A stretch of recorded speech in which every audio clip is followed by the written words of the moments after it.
World War II was the most catastrophic war in history and is marked by great battles, larger-than-life personalities, and unimaginable slaughter. This includes the Holocaust as well as atrocities committed in the field against prisoners and civilians alike. Everyone has heard of the Battle of the Bulge, and many have even heard of the Malmedy Massacre.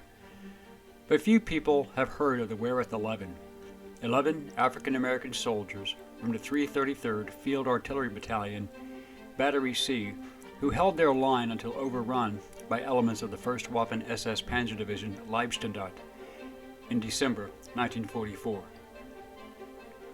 Who were the Wereth 11, and what was their contribution to history? What happened to them, and why? Hello, I'm Colin Heaton, former soldier, Marine Corps Scout Sniper, history professor, historian and book author, and we will answer these questions and other issues on this segment of Forgotten History.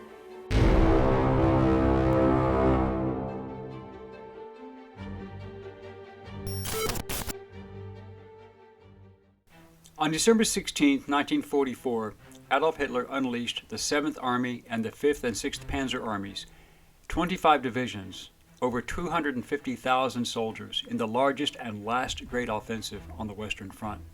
His ambition was to roll over the Allied forces in Belgium, trap them in a pincer movement, capturing their fuel and ammunition depots, then pushing on to retake the Belgian port of Antwerp.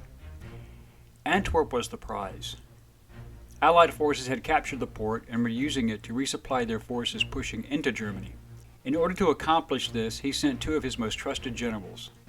One was the legendary tank general, Baron Hasso von Manteuffel, one of only 27 recipients of the Diamonds to the Knight's Cross, Oak Leaves, and Swords. He commanded the 5th Panzer Army, and being a professional soldier in 2 wars. The other was also a Diamonds recipient, and a totally different type of commander. SS General Josef Sepp Dietrich commanded the 6th SS Panzer Army, which included the 1st Waffen SS Panzer Division Leibstandarte, the division in question. Dietrich was personally quite brave and one of Hitler's closest friends, but he was not really the most competent officer and barely qualified as a professional soldier. As for one example, he could not read a military map. In fact, Field Marshal Gerd von Rundstedt called Dietrich the perfect Nazi officer, not too bright, promoted above his capabilities, and basically just plain stupid. In essence, a thug with rank. But Dietrich and Manteuffel both had highly effective subordinate commanders under them, as some of Dietrich's SS soldiers would commit horrific atrocities. At the start of the Battle of the Bulge, the unit was about 11 miles behind the front lines. In the early morning of December 16, German artillery began shelling the Schoenberg area. By the afternoon, there were reports of rapid German infantry and armored progress.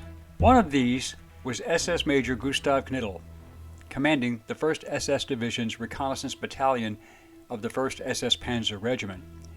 The other was Kampfgruppe Piper, commanded by SS Lieutenant Colonel Joachim Piper. Both commanders received the same instructions as other field leaders from Sepp Dietrich. Prisoners were to be shot if captured, as to not hinder the advance. Manteuffel became aware of this order, and he demanded that his men would not, quote, follow the idiocy of Dietrich and his killers, end quote. At 0700, the 333rd Field Artillery Battalion, situated along the Andler-Schoenberg Road, east of St. Vith, Belgium, was ordered to displace further west. But the 106th Infantry Division Artillery Commander requested that Battery C and Service Battery remain in position to support the 14th Cavalry Regiment and 106th Division.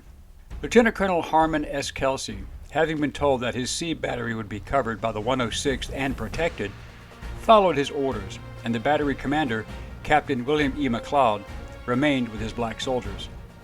Then, at 0937 hours, the 1st SS with infantry and King Tiger tanks and tank destroyers appeared and were engaged by C battery. Knittel's force started attacking McLeod's position in force, advancing under cover fire from their mortars and machine gun fire. With their 155mm howitzers now pointing level and firing into the advancing Germans, the carnage was horrific. 1/3 of Knittel's battalion was killed or wounded. McLeod ordered the men to fall back after they ran out of artillery rounds, as they were pursued by the vengeful SS men. Becoming separated, McLeod and his battalion commander were captured. The 11 survivors of Sea Battery headed northwest towards St. Vith, but soon saw that the Germans had pushed past them. They were cut off and surrounded. The artillerymen covered 10 miles through the deep snow and sub-zero cold to escape. The desperate men finally sought shelter in the small town of Wereth, which was an ethnic German-speaking community. They knocked on the door of a home belonging to a family named Langer, and were welcomed with warmth and food by the patriarch, Matthias Langer, his wife Maria, their son, 12-year-old Hermann, and his sister. However, a few hours later, a motorized German patrol arrived. It was believed that they were tipped off by a neighbor in the German-speaking region, which had been part of Germany until 1918. At 1900 hours, Knittel and his soldiers marched the unarmed men away into the forest, away from the village and prying eyes. The sounds of gunfire were later heard, but since a battle was raging, it did not bring much attention. Knittel and his men left and were immortalized in a German propaganda film showing Knittel and his driver the day after the murders. The road signs at the intersection of the road confirmed his location and proved that it was his unit involved, as it was their route of march supporting the division advance. Hermann Langer fondly remembered the friendly black soldiers who were welcomed into his home and sitting at the kitchen table, where his parents and sister fed them. He also never forgot what he later the next day saw in the nearby pasture. The soldiers' bodies, mutilated and contorted, following brutal torture and execution.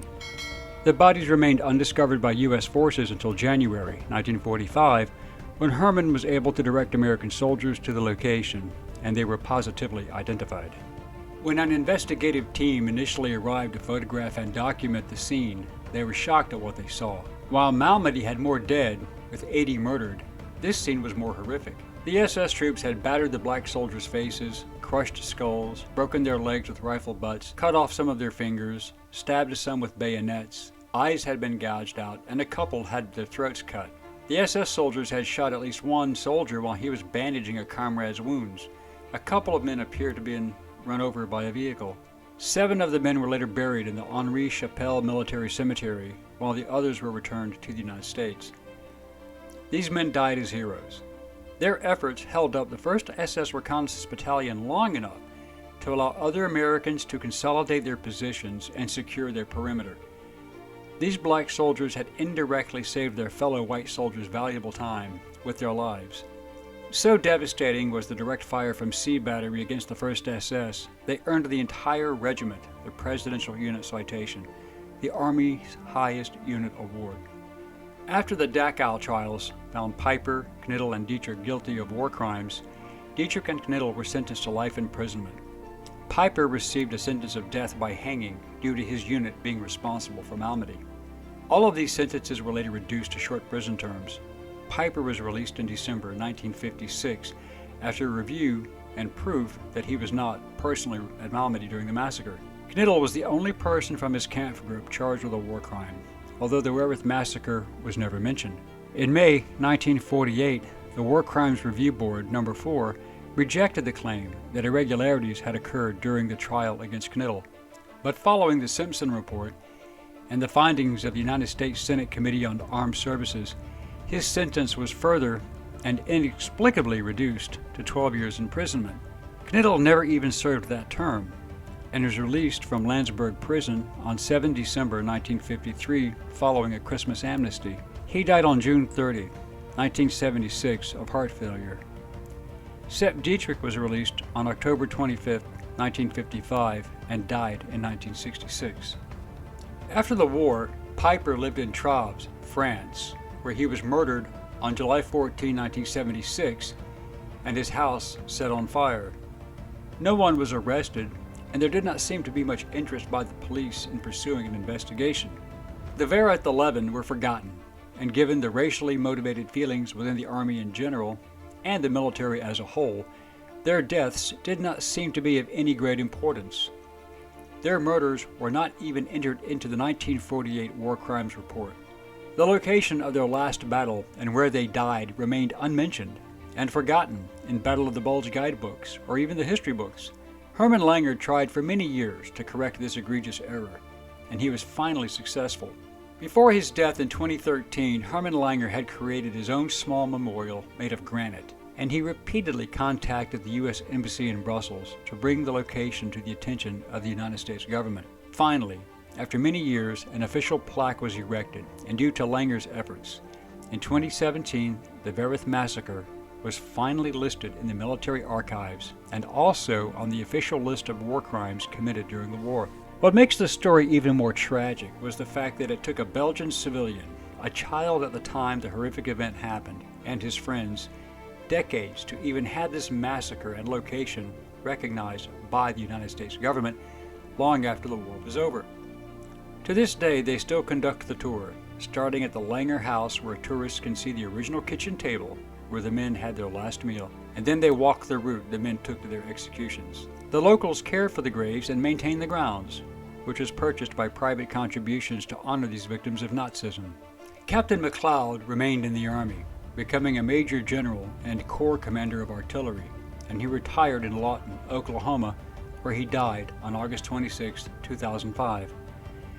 Listed are the 11 black American soldiers who were captured in Wereth, Belgium on December 17, 1944, and later tortured and murdered.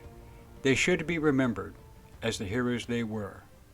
And they are Staff Sergeant Thomas Forte from Mississippi, Sergeant William Pritchett from Alabama, Sergeant James Stewart from West Virginia, Corporal Meagher Bradley from Mississippi, PFC George Davis Jr.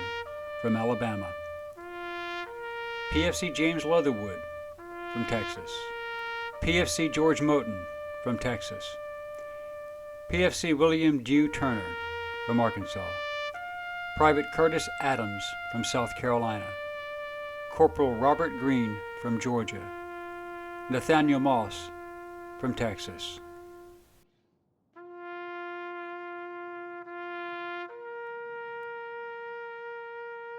May they be always remembered, and God rest their souls.